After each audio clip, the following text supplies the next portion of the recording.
Hello everyone, welcome back to my YouTube channel. तो इस video में हम लोग सीखेंगे स्टार स्कीमा और स्नोफ्लेक स्कीमा के बारे में। इसमें हम लोग सीख रहे होंगे कि स्टार स्कीमा इसको क्यों बोलते हैं, स्टार स्कीमा का क्या यूज है। उसके बाद देखेंगे स्नोफ्लेक स्कीमा क्यों बोलते हैं उसको, स्नोफ्लेक स्कीमा क्या होता है, और इन दोनों के बीच में डिफरेंस देखेंगे। और फिर हम लोग देखेंगे कि कब हम लोग को स्टार स्कीमा यूज करना चाहिए और कब हम लोग को स्नोफ्लेक स्कीमा यूज करना चाहिए। ठीक है, तो सबसे पहले मैं स्टार्ट करता हूँ स्टार स्कीमा। ठीक है, तो स्टार स्कीमा का मतलब ये एक सिंपल वे में ऑर्गेनाइज्ड डेटा होता है। सिंपल वे में एक ऑर्गेनाइज्ड डेटा होता है। लास्ट वीडियो में मैं आप लोग को बताया होगा कि फैक्ट टेबल और डायमेंशन टेबल क्या होता है। ठीक है, तो फैक्ट टेबल का मतलब कि टोटल नंबर ऑफ जो डेटा रहेगा, मतलब कि टोटल नंबर ऑफ कस्टमर रहेगा या फिर टोटल नंबर ऑफ सेल्स रहेगा, वो सब न्यूमेरिकल जो डेटा रहता है वो फैक्ट टेबल में स्टोर रहता है। ठीक है, और डायमेंशन टेबल में क्या होता है कि डायमेंशन टेबल में जैसे प्रोडक्ट्स रिलेटेड, मतलब कौन से प्रोडक्ट्स हुआ, कौन से कस्टमर का क्या नाम है, कस्टमर का काम क्या है, वो सब चीजें जो रहता है वो डायमेंशन टेबल कंटेन करता है। तो ये फैक्ट टेबल डायमेंशन टेबल होता है। लास्ट वीडियो आप लोग नहीं देखो तो जा देख सकते हो, आप लोग को फैक्ट टेबल डायमेंशन टेबल के कॉन्सेप्ट क्लियर हो जाएंगे। तो ये होता है स्टार स्कीमा। स्टार स्कीमा में ये एक होता है कि एक फैक्ट टेबल हमारा सेंट्रलाइज्ड होता है, जैसे कि फैक्ट टेबल यहाँ पे है। ठीक है, एफटी मतलब यहाँ पे फैक्ट टेबल है, और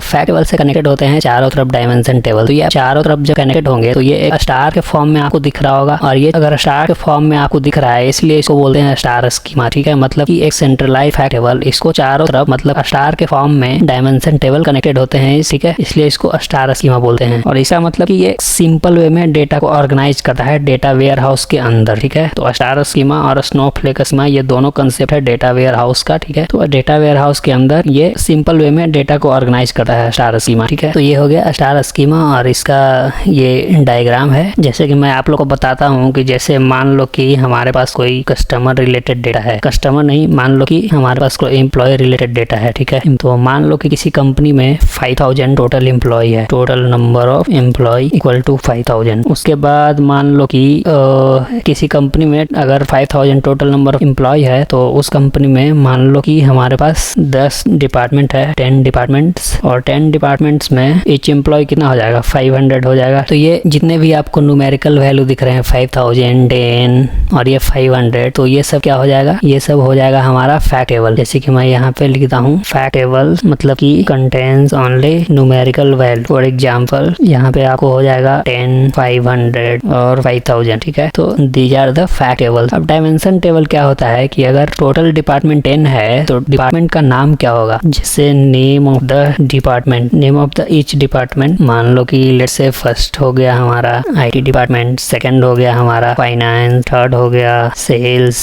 फोर्थ हो गया एचआर डिपार्टमेंट, फिफ्थ हो गया मार्केटिंग। ठीक है, और भी बहुत सारे हो सकते हैं। ठीक है, तो ये जितना भी है डिपार्टमेंट का नाम, जैसे कि ये IT, finance, sales, HR, marketing, these are the dimension table. और इन सब का काम क्या होगा, जैसे आईटी में कोई है वो डेवलपमेंट का काम कर रहा है, कोई टेस्टिंग का काम कर रहा है, कौन से प्रोजेक्ट पे काम कर रहा है, वो सारी डिटेल्स वो डायमेंशन टेबल के पास होगी। ठीक है, तो this data contains by the dimension table. ठीक है, तो ये होता है फैक्ट टेबल और डायमेंशन टेबल में डिफरेंस। ये हो गया फैक्ट टेबल। ओके, और जो मतलब कि ये फैक्ट टेबल और जो डायमेंशन टेबल होता है ये मतलब कि ऐसे ही कुछ भी डेटा हम लोग इसमें अगर रखना चाहे तो रख सकते हैं, लेकिन मेनली यूज होता है ये इंपॉर्टेंट डेटा रखने के लिए। जैसे कि बिजनेस ग्रोथ, कंपनी के बिजनेस ग्रोथ के लिए जो डेटा होती है वो सब डेटा हम लोग ये स्टार स्कीमा वगैरह में रखते हैं। ठीक है, डेटा वेयर हाउस के अंदर। तो जो बिजनेस ग्रोथ से रिलेटेड जो डेटा होती है वो सब हम लोग यहाँ रखते हैं। ऐसे मतलब कि नहीं टोटल नंबर ऑफ एम्प्लॉय कितना हुआ 5000, और ये name of the each department, ये सब डेटा हम लोग नहीं रखते। मैं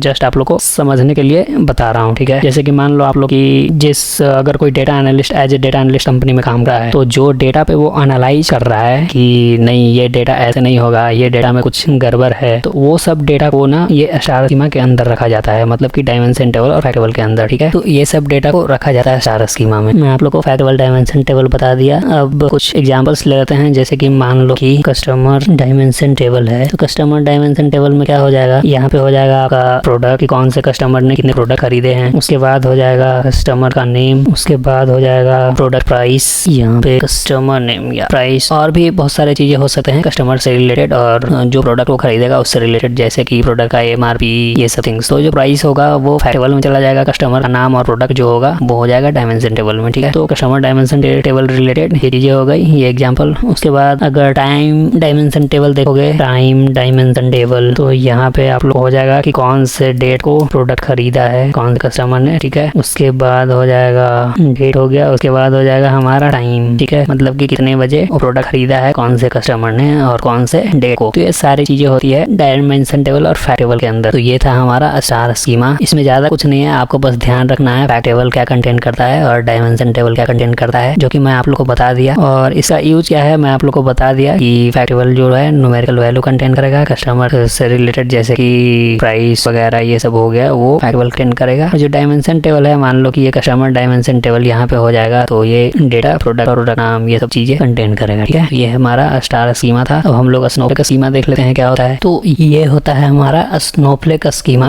स्नोफ्लेक स्कीमा का डायग्राम ये है। इसमें मतलब कि आपको एक फैक्ट टेबल रहेगा सेंटर में, इससे चारों तरफ कनेक्टेड रहेगा डायमेंशन टेबल, जैसे कि ये डायमेंशन टेबल, ये और इधर यहाँ पे, ठीक है। अब डायमेंशन टेबल तक तो ठीक है, ये तो हमारा फैक्ट टेबल था, ठीक है, सॉरी फैक्ट टेबल नहीं, स्टार स्कीमा था, ठीक है। और डायमेंशन टेबल के बाहर कनेक्टेड रहेगा आपका सब डायमेंशन टेबल। ये डायमेंशन टेबल से कनेक्टेड है सब डायमेंशन टेबल, ये सब डायमेंशन टेबल कनेक्टेड है। मतलब कि यहाँ पे दो नहीं, यहाँ पे स्पेस कम है इसलिए मैं दो बनाया हूँ, और ज्यादा भी हो सकता है। एक डायमेंशन टेबल से बहुत सारे सब डायमेंशन टेबल कनेक्टेड हो सकते हैं। यहाँ पे भी दो कनेक्टेड है, यहाँ पे भी दो कनेक्टेड है और यहाँ पे भी दो कनेक्टेड है, ठीक है। तो ये स्नोफ्लेक स्कीमा का ये डायग्राम है। मतलब कि एक सेंट्रलाइज्ड फैक्ट टेबल, उसके सराउंडिंग्स में डायमेंशन टेबल और उसके भी सराउंडिंग्स में सब डायमेंशन टेबल। तो ये स्नोफ्लेक स्कीमा होता है। अब स्नोफ्लेक स्कीमा होता क्या है, ठीक है। स्नोफ्लेक स्कीमा मतलब कि detailed version of the star schema, मतलब कि इसमें और ज्यादा डिटेल्स में हमारा डेटा रहेगा। जैसे कि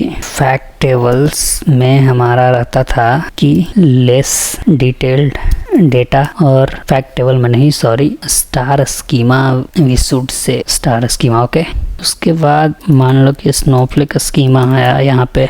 स्नोफ्लेक स्कीमा में detailed version of star schema, मतलब कि इसमें और अच्छा से ज़्यादा डेटा आपको मिलेगा, मतलब कि डिटेल्ड वर्जन में आपको डेटा मिलेगा। ये हालांकि कॉम्प्लेक्स होता है समझने में, ये कॉम्प्लेक्स डेटा माना जाता है। यहाँ पे आपको देखने में भी थोड़ा लग रहा होगा कि ये थोड़ा ज़्यादा डिटेल्ड हो जाएगा, ये थोड़ा ज़्यादा ये खिचड़ी पक जाएगा, तो आपको समझने में दिक्कत हो सकता है। बट एक बार आप लोग समझ जाओगे तो कोई दिक्कत नहीं होगा। इसको मतलब कि इसका प्रॉपर्टीज है, मतलब बोला जाता है इसको complex data structure in the Snowflake schema, ठीक है। और ये क्या करता है कि ये डायमेंशन टेबल में जो डेटा आता है इसको और छोटे पार्ट्स में डिवाइड कर देता है, और डिवाइड करके ये डायमेंशन टेबल को डिस्ट्रीब्यूट कर देता है, ठीक है। तो इसमें डेटा आप लोग आसानी से मतलब पढ़ सकते हो, मतलब कि पता चल जाएगा आपको कि ये क्या है। और इसमें मतलब फास्ट क्वेरी प्रोसेसिंग होती है, मतलब कि ये डिटेल्ड वर्जन में है तो इससे डेटा फेच करना काफ़ी ईजी होता है। बस आपको इसको समझना होता है, बाकी आप लोग ये फास्ट प्रोसेसिंग में काम आता है। ज़्यादातर कंपनी में ये स्नोफ्लेक स्कीमा ही यूज होता है, क्योंकि कंपनी में काफ़ी बड़े बड़े प्रोजेक्ट आते हैं तो वो कॉम्प्लेक्स डेटा मतलब कि स्नोफ्लेक स्कीमा को प्रेफर करते हैं। जैसे यहाँ पे मान लो आप लोग एक फैक्ट टेबल है,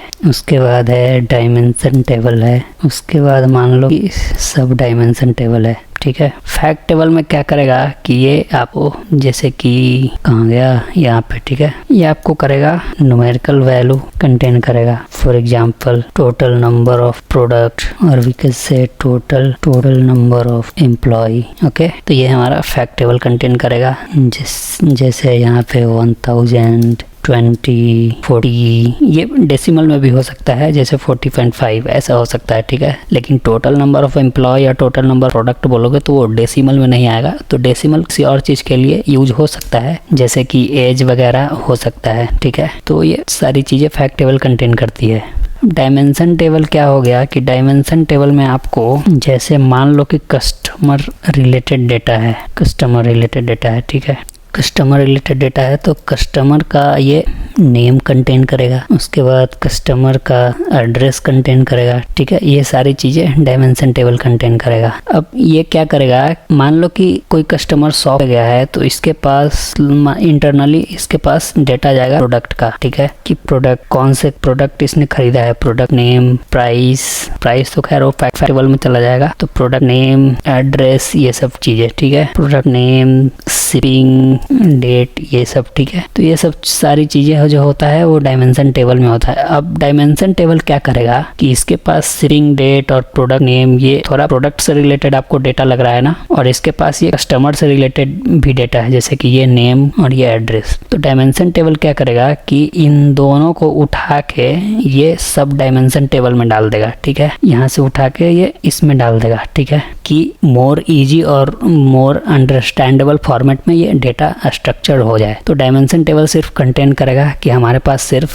कस्टमर का नाम है और कस्टमर का एड्रेस है। अगर कोई बंदा पूछेगा कि नहीं हमें वो डिटेल्स चाहिए जो कस्टमर ने कौन से प्रोडक्ट खरीदा है और कौन से डेट को खरीदा है, वो सब सारी चीजें चाहिए, तो ये डायमेंशन टेबल क्या करेगा कि ये डायमेंशन टेबल जाएगा इसके पास, सब डायमेंशन टेबल के पास, इससे वो डिटेल्स लेगा, डिटेल्स लेने के बाद वो रिजल्ट देगा। तो ये होता है स्नोफ्लेक स्कीमा, ठीक है। और मतलब स्टार स्कीमा में डेटा रिडंडेंसी होता है, लेकिन स्नोफ्लेक स्कीमा में डेटा रिडंडेंसी नहीं होगा, इसलिए स्नोफ्लेक स्कीमा ज़्यादा अच्छा माना जाता है स्टार स्कीमा से। इसको काफ़ी यूज करते हैं लोग।